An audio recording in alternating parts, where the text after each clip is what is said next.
I am very excited to share with you today the results of a 10-year study where we interview successful innovators and decision makers in large organizations primarily based in Silicon Valley.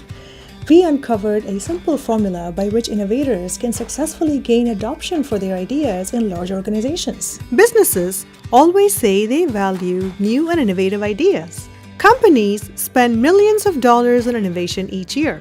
However, when you ask employees working in large companies how many of their organizations excel at innovation, fewer than 10% raise their hands. To find out the causes of this, my co-author Barbara Lawrence and I decided to speak to senior leaders of well-known organizations, mostly in Silicon Valley. What we found is that employees often resort to mainstream entrepreneurship models when preparing to pitch ideas to decision makers. What they don't realize is that decision makers in organizations don't think like angel investors.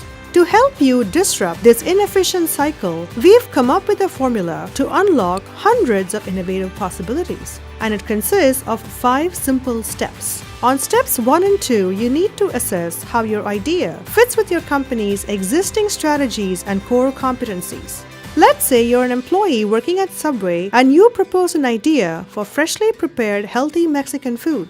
You are likely to hit a wall because your manager might view this as falling outside of Subway's core competencies in making healthy sandwiches, even if there's a market for these items. On steps 3 and 4, you would select competencies that are widely perceived as your organization's strengths and that align with the innovative idea that you're presenting.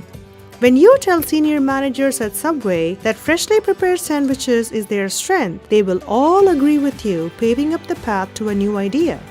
Now, step 4 is where the trick is, where the transformation happens. Here, you reframe the meaning of your company's strengths. For example, you ask Subway decision makers to think, is our company's strength making the healthiest sandwiches or just healthy, freshly prepared food?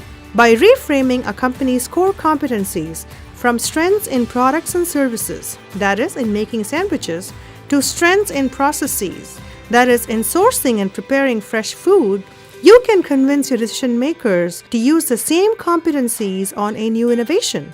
The last and the 5th step is to show that the innovation creates unique value for customers with minimum additional investments. In this particular example, simply show how sourcing additional vegetables and ingredients to make Mexican food involves little investments but will create unique value for existing customers. This will convince your decision makers that by investing in your idea, they will be investing in a strategic advantage for Subway.